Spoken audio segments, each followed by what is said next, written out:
Assalamualaikum warahmatullahi wabarakatuh. Selamat pagi semuanya. Perkenalkan, nama saya Tasya Jessica. Di sini saya sebagai pihak pemerintah dengan mosi Dewan ini percaya bahwa politik terhadap politik merupakan sikap tidak bermoral.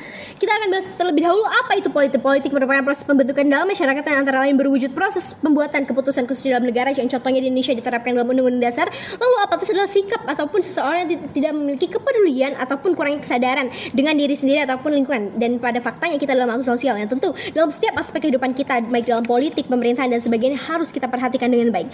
Dan konsep politik Indonesia ini berlangsung dalam rangka Republik Demokrasi Perwakilan Presidensial, di mana presiden itu bertugas untuk sebagai kepala negara dan sistem multi-partai, di mana dengan politik ini merupakan dasar pembangunan segala apa yang akan dibangun oleh negara ini. Contohnya dalam politik kita memilih pemimpin, dalam pemimpin tersebut dia akan menciptakan banyak jajaran lain seperti menteri, wakil presiden, Polri dan lain sebagainya. Tentu hal ini sangat berpengaruh kepada setiap aspek kehidupan masyarakat yang akan berkembang sesuai dengan moralnya, sehingga sikap apatis ini tidak dapat dibiarkan dan merupakan sikap tidak bermoral.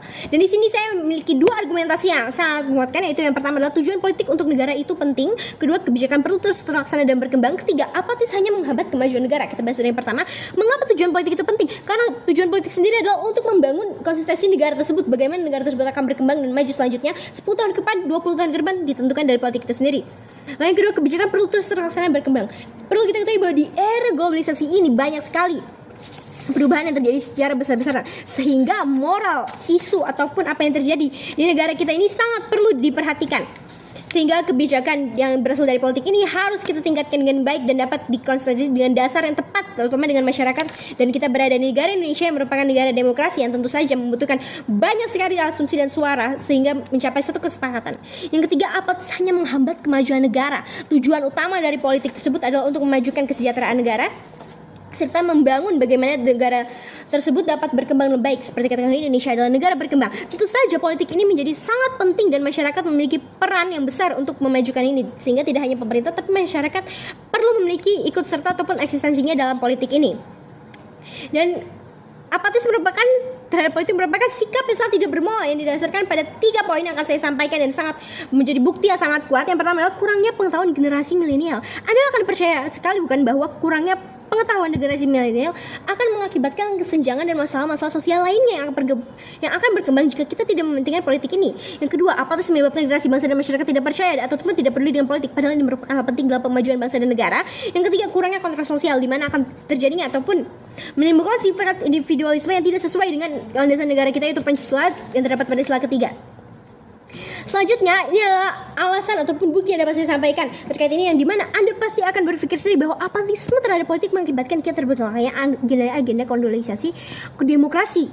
Contohnya pemberdayaan peranata, institusi demokrasi seperti partai politik, DPR ataupun lembaga negara perwakilan rakyat, penciptaan good governance, pemberantasan korupsi, penguatan kultur demokrasi, kebudayaan keluarga negara, serta penegakan hukum.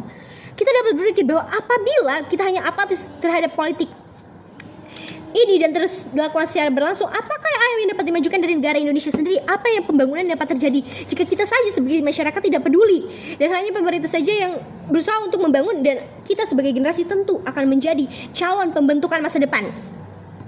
Dan dampaknya adalah yang pertama, konsolidasi demokrasi tidak akan berakhir, di mana tidak akan terjadi permasalahan ataupun menyamakan cara pandang seluruh elemen masyarakat menjadi terpecah, di mana Indonesia bukan semakin maju, itu justru akan terpecah belah. Di mana dampaknya adalah kita tidak bisa merawat stabilitas dan presentasi demokrasi ini.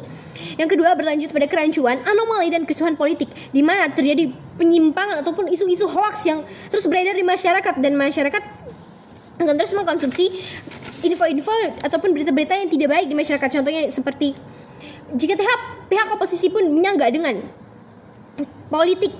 Sikap apatis terhadap politik ini berupa sikap yang bermoral, karena Indonesia ini banyak sekali pemerintah yang hukum tumpul ke bawah dan mudah disuap dan lain sebagainya, sehingga tidak dapat menjalankan tugas mereka dengan baik-baik, itu Polri, DPR, pihak hukum dan lain-lain. Tapi pada kenyataannya kita sebagai generasi penerus harus terus tetap peduli dengan kondisi politik Indonesia, bukan?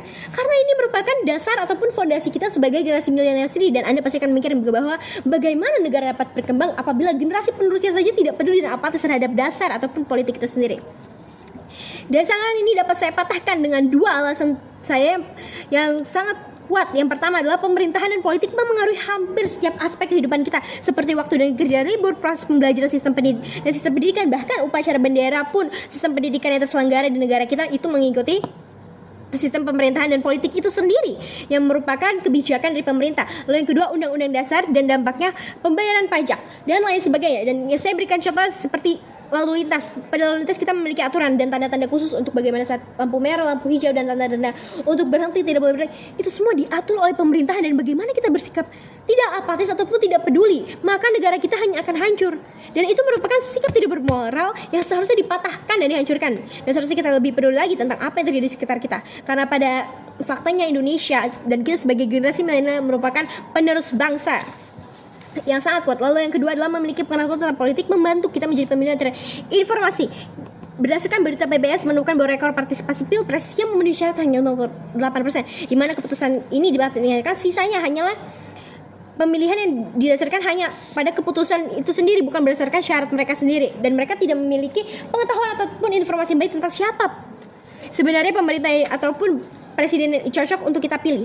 Dan isu ini tentu sangat penting untuk kita bahas karena pemilu 2024 mendatang, yaitu pilpres dan pileg yang merupakan tantangan bagi demokrasi Indonesia untuk tidak apatis melainkan peduli. Karena pada prinsip sebesar-besarnya apapun itu, politik hanyalah untuk kebaikan masyarakat dalam praktik politik dan pemerintahan. Semua hanya didasarkan pada untuk kebaikan masyarakat itu sendiri, dan kita tentu tidak bisa bersifat apatis dan hanya akan mengalami kesulitan ataupun dalam menjalankan kegiatan sehari-hari apabila kita apatis terhadap aturan ataupun sikap yang terjadi pada politik atau dan pemerintahan ini. Lalu jika ada kesulitan tersebut, kita dapat menanggulanginya dengan segera, yaitu pertama dengan sosialisasi. Sosialisasi ini dapat menambah pengetahuan siswa yang dimana dapat dilakukan di sekolah ataupun tempat-tempat lain sebagainya. Lalu yang kedua adalah pembelajaran PPK yang dapat meningkatkan wawasan kita. Yang ketiga, bersikap bijak dalam menerima dan menyeleksi informasi di medsos, terutama di era globalisasi ini. Kita sebagai calon penerus bangsa harus siap dalam menerima segala informasi dan tidak mudah tersebar dengan hoaks. Dan di sini saya sangat bangga dan saya sangat setuju bahwa apatis terhadap politik merupakan sikap tidak bermoral. Sekian yang dapat saya sampaikan. Terima kasih.